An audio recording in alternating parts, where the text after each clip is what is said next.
Byarimana yapfuye tubizi twe u Rwanda ruterwa twari tubizi ko ingotanyi n'inzirabwoba zarwanaga twari tubizi tuzi amateka. Byarimana yapfuye amaze guhereza Nyabingi inga y'igitare ariko iratubwira ngo nubwo yaduhaye inga y'igitare tugiye kuzamwira muri bikeya. Rero mu buhamya Nyabingi yatinze iwacu yari ifite abakobwa ba Nyabingi, mwe witwaga Nyiragahuza, gahuza umugabo ijambo kagahuza umugabo umwana kakamuhuza nyina. Hari undi witwa Nyiragakere gakereza abagenzi ntibamenye icyabakereje, undi witwa Gashyitsi gasitaza abagenzi ntibamenye icyabasitaje. Abo bose rero data amaze gusubira inyuma yakoreye Nyabingi akabyukutsa karagura agaterekera, natwe tumufasha. Narindi umucuranzi wo kwa Nyabingi. Twakoreye rero Nyabingi igihe kirekire, yamaze iwacu imyaka 20, tuzi kuragura, tuzi kubangwa, tuzi guterekera. Twakoranaga n'Imana nyinshi cyane. Hari Imana yitwa Ikimbirigiti, hari yitwa Igicwezi, hari yitwa Ibihunde, hari ibyitwa za Gifaro, hari izitwa Mandayima, hari izitwa za Nyakiriro, hari izitwa Ibitama. Bakaza kuraguza, haba abayobozi haba abanyamadini bakaza tukabafasha, bamwe tukabavura, tukabaha imiti, tukabarasaga. Nyabingi biheko bya Ngobyi njyewe tukiyikorera yari yaranyise Rwamiheto. Nguko nabivuze, papa yari umukuru w'itorero ariko aza gusubira inyuma aragwa bitewe n'imyuka mibi, cyangwa uwo twitaga biheko bya Ngobyi cyangwa Nyabingi, uwo bitaga Nyabingi bya Kagarama. Aravuga ngo ndacyo waba ukimaze usibye kujugunya hanze abantu bakawukandagira. Mwanditsi abaruse mbese n'abaremerewe muze mumusange arabarura. Yesu yatsindiye isoko yemwe ryo kuturengera. Amahoro y'Imana nshuti bakundwa mu mwami, turongeye turabasuhuje mu izina rya Yesu Kristo. Kongera kubifuriza amahoro y'Imana mwebwe mwese mudukurikiye aho muherereye hose. Abadukurikiye muri mu gihugu cyacu cy'u Rwanda turabasuhuje kandi tubifurije amahoro y'Imana ngabane namwe. Abadukurikira muri mu bihugu by'ibituranyi mukunda kubana natwe, mugakunda ibiganiro tubagezaho, mwese Imana ibaha umugisha. Batwandikira, baduhamagara mukatubwira ko mufashwa n'ibiganiro byacu, Imana ibaha umugisha. Natwe turabakunda cyane kuba mutwandikira, mukaduhamagara, mukatuvugisha, bitwongerera imbaraga mu muhamagaro Imana iduhamagaye mu gihe gisa nk'iki ngiki. Imana ibaha umugisha abakoze subscribe ndetse abasharinga ibiganiro byacu tubagezaho. Muri abantu b'agaciro gakomeye cyane kuko mudufasha uyu murimo w'ivugabutumwa. Imana y'amahoro ibaha umugisha nk'uko twabibabwiye, twabibasezeranije kenshi kandi tukaba tutica isezerano. Twababwiye ko tugiye kubagezaho ijambo ry'Imana ridafite ikindi kintu kivangiyemo. Twababwiye ko inkuru zo gusebanya, tubabwira ko inkuru zivuga abandi, twebwe ibyo ngibyo bitatuzanye kuri social media. Twaje kugaragaza itandukaniro. Imana ishimwe. Kandi twababwiye ko kenshi tuzajya tugenda tukabashakira abakozi b'Imana bariho umwuka w'Imana kugira ngo bahembure muri uru rugendo rugana mu ijuru. Ni muri urwo rwego rero imbere ya kamera zacu murahabona umukozi w'Imana, umusaza w'inararibonye uriho ubwiza bw'Imana rwose, watugendereye kuri Iramiro TV ndetse na Yesu niwe nzira TV ndetse na Negebu TV. Turabashimiye rero, Imana ibaha umugisha. Umuhati wanyu si ubusa ku mwami. Reka tumwakire, tumwifurize ikaze. Uraho neza mubyeyi? Turakomeye. Yego, turabashuhuje kandi tubahaye ikaze kuri kamera yacu. Dufite abakunzi bacu badukurikiye. Birashoboka ko hari abantu benshi babazi cyangwa se hari n'ababakurikiye ari ubwa mbere. Turabasabye kugira ngo mutwibwire, tubakire, tugende tuziranye nk'uko umuco w'abasangira ubutumwa bw'izuri. Murakoze, tunejejwe namwe abanyamakuru kutuzanira iyi televiziyo kugira ngo tuganire. Yego. Nitwa Ruzabaheruka Faustin, umubwirizabutumwa mu itorero rya DPR, ku itorero rya Bugarishya, niryo dushumbye cyangwa niryo tuyoboye. Yego. Imana iduha umugisha. Aha. Imana ibaha umugisha. Murabyumva ko Imana iduteye iteka, iduha umubyeyi w'ababyeyi benshi, w'abana benshi, cyane ko mwumvise ko ayoboye itorero. Imana ishimwe. Mukozi w'Imana, turi kubona mu bigaragara ufite imyaka iri hejuru. Mwakijijwe ryari? Twakijijwe 97. 97. Mwavukiye mu muryango ukijijwe cyangwa se mwaba mwarihuriye na Yesu ubwanyu? Dufite amateka maremare. Papa yari umudivandiste w'itorero ry'umunsi wa karindwi. Niryo torero ryacu rya mbere. Ariko nyuma yaho tuza guhura n'ingorane, papa asubira inyuma. Yitwaga Ndibushoboka Elias, yari umukuru w'itorero. Nyuma yaho yasubiye inyuma nubwo yari umukuru w'itorero, azahura n'imyuka mibi. Imyuka mibi yitwa Nyabingi cyangwa se iyo bita Biheko bya Ngozi. Yego. Aha, birumvikana ko ubuhamya ari burebure bw'amateka y'uburyo wakijijwe n'ababyeyi bawe. Turifuza kukwakira kuri Negebu TV ndetse na Iramiro TV, ukaganiriza abadukurikiye, ukaduha ubuhamya ndetse n'ijambo ry'Imana mu mwanya Imana iduhaye, kugira ngo abadukurikiye babashe kunguka byinshi. Dutangire tubwira ubuhamya muri makeya ndetse n'ijambo ry'Imana. Imana iguha umugisha. Watangira usenga ugakomeza. Turagushimiye Data wa twese uri mu ijuru. Turagushimiye Imana ifite ububasha n'ubushobozi. Yego. Turagushimiye weho waduhaye uyu mwanya kugira ngo tuganire n'abadukurikiye batuye impande zose z'isi. Izina ryawe nirihabwe icyubahiro. Muri uyu mwanya rero tugiye kuganira ku ijambo ryawe, kandi ijambo ryawe rize guhembura imitima ya benshi baryumva. Kandi ubuhamya bugire aho bwakura abantu, bugire naho bwabageza, kugira ngo izina ryawe rihabwe icyubahiro. Kandi nyagora ku ngoma mwami w'abami, uyu mwanya kuba byumva babyungukiremo, natwe tubyungukiremo. Urakoze kubyemeye mu izina rya Yesu. Amen. Haleluya. Batwumva. Amen. Nguko twari tumaze kubivuga, twavukiye mu itorero y'abadivandiste b'umunsi wa karindwi.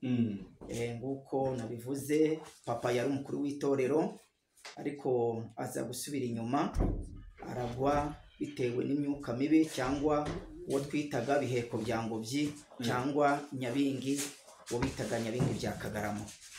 Ubwo rero data amaze kugwa, amaze gusubira inyuma, yakoreye Nyabingi, akabyukutsa, karagura, agaterekera, natwe tumufasha. Narindi umucuranzi wo kwa Nyabingi. Ubwo rero byabaye aho ngaho, abantu benshi bakaza kuraguza, haba abayobozi, haba abanyamadini, bakaza tukabafasha, bamwe tukabavura, tukabaha imiti, tukabarasaga. Nyabingi Biheko bya Ngobyi njyewe tukiyikorera, yari yaranyise Rwamiheto. Ubwo rero njyewe naherezaga, nari mfite imbano y'imiti yo kuvura. Abaje baragumiwe ngabahereza imiti, abandi ngabahereza amasubyo bagakira. Muri bikeya rero mu buhamya, Nyabingi yatinze iwacu, yari ifite abakobwa ba Nyabingi. Mwe witwaga Nyiragahuza, gahuza umugabo ijambo, kagahuza umugore umugabo, umwana kakamuhuza nyina. Hari undi witwa Nyiragakere, gakereza abagenzi ntibamenye icyabakereje. Undi witwa Gashyitsi, gasitaza abagenzi ntibamenye icyabasitaje. Abo bose bari abakobwa bo kwa Nyabingi. Undi yitwaga Rutindangezi rwa Gahaya ka Murari, uwo nguwo yari umugabo kwa Nyabingi. Undi yitwaga rero Rukonyamaguru. Urukonyamaguru twamuterekeraga nijoro, data agiye kubaga inka, agiye kumarira umuntu cyangwa kumuterekaho ubuheko yayikubitaga icyuhagiro yarangiza akayikubita urushyi iyo nka igahita ipfa atari afite imbaraga zikubita inka urushyi igapfa ikava mu mwuka.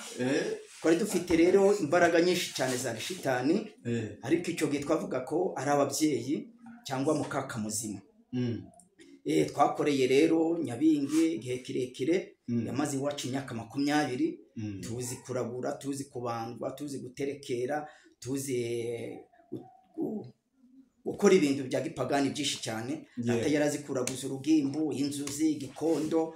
Twakoranaga n'Imana nyinshi cyane hari Imana yitwa Ikimbirigiti hari yitwa Igicwezi hari yitwa Ibihunde hari ibyitwa za Gifaro hari izitwa Mandayima hari izitwa za Nyakiriro hari izitwa Ibitama n'Ibitega. Imana yaravuze ngo ndukagira izindi Imana mu maso yanjye kuko ndi Uwiteka Imana yawe ifuha. Imana rero uzi yuko hari izindi Imana izo nizo twakoreraga tukiri mu bupagani.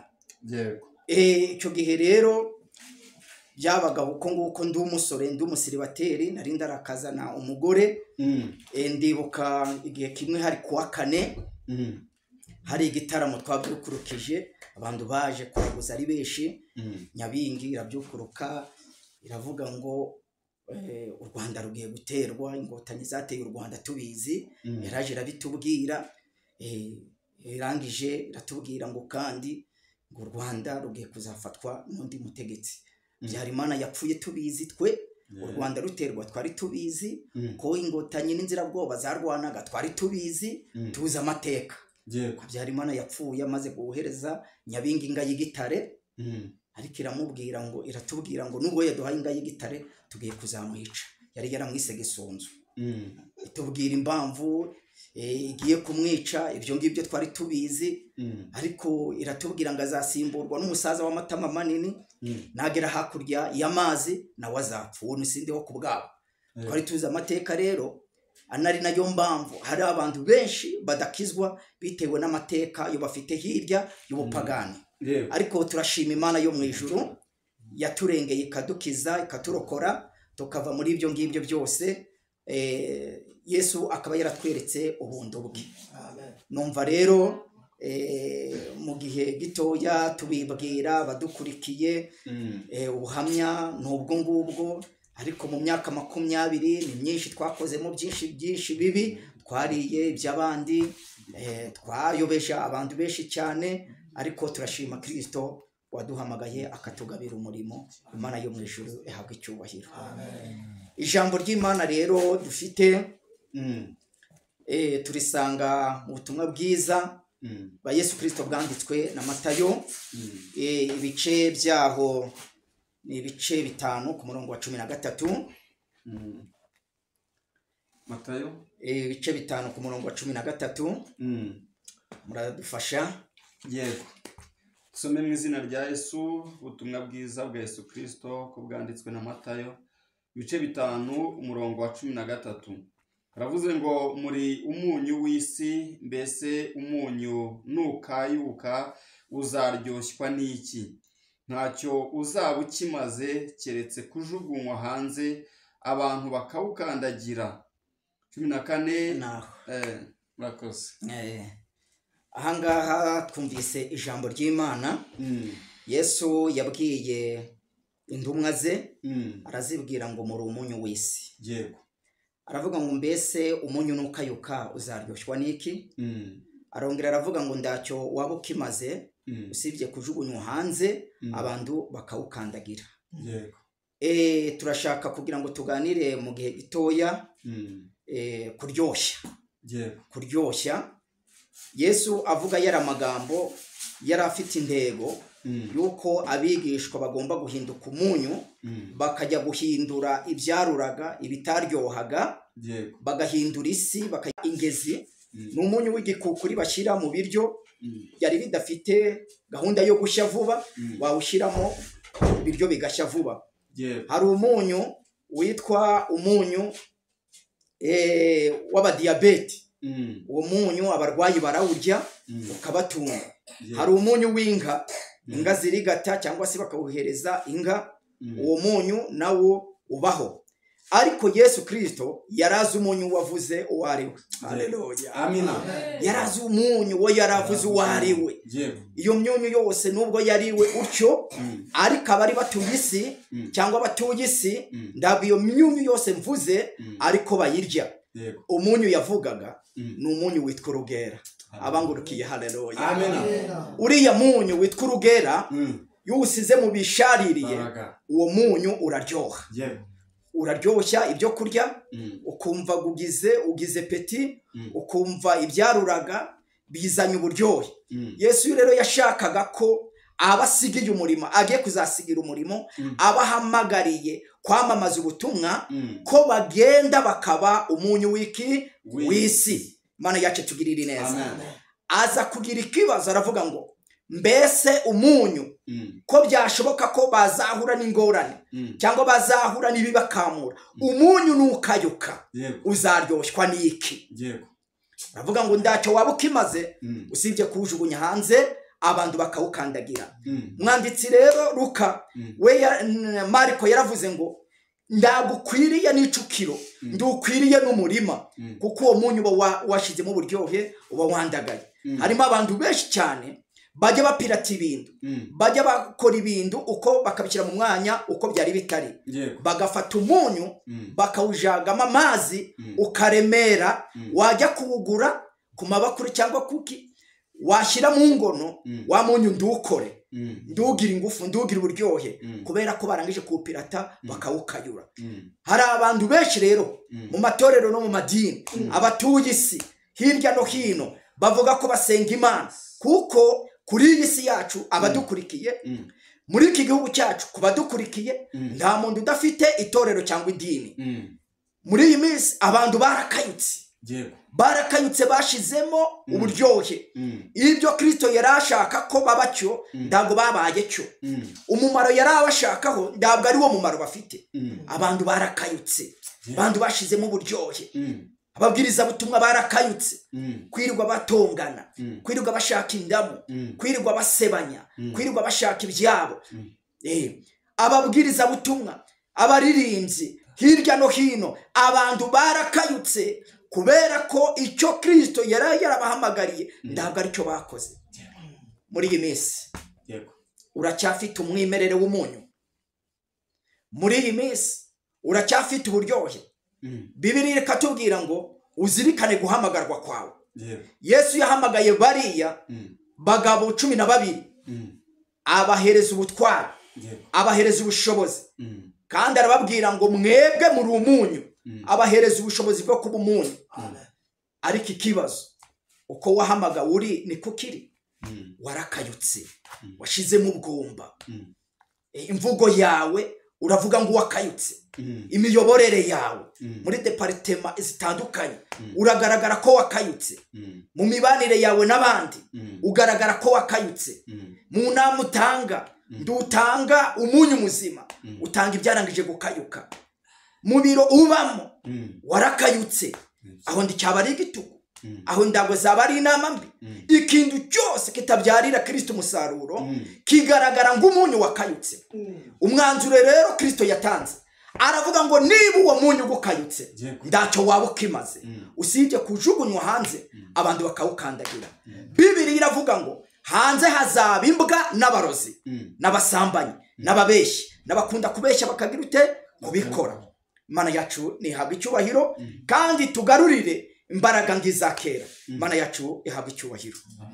Bene data badukurikiye ahangaha kuri televiziyo, turabifuriza kugira ngo mwongere kugira umwimerere, mwongere kugira umunyu, mwongere kugira uburyohe, muryohera isi, muryohera amatorero murimo, muryohera amakorari murimo, mukidiyakoni uryohe, mu nama mpuzabikorwa uryohe, ugaragaze uburyohe urimo, haba mu mudugudu wa leta, haba muri guverinoma, haba hirya no hino ku isi. Abandi aho bari hose nibahinduka umunyu, babe abavugizi b'abandi, babe abantu bo gutera abandimo imbaraga, bere kubakamura kuko bamwe bari kugenda bakamuka ng'umunyu wakayutse. Tubifurije umugisha w'Imana, tubifurije kugira ngo mwongere mugire umwimerere ng'uwa mbere, kuko Yesu yahamagaye abantu ntabwo ariko bakiri, ariko turabasaba kugira ngo musubire ku rufatiro. Yesu nagaruka kujyana itorero azasange ugifite umwimerere wo kuba umunyu. Imana yacu nihabwe icyubahiro, kandi mugubwe neza aho muri ku isi hose mu birere bitandukanye. Amen. Aha, murakoze cyane, Imana iguha umugisha.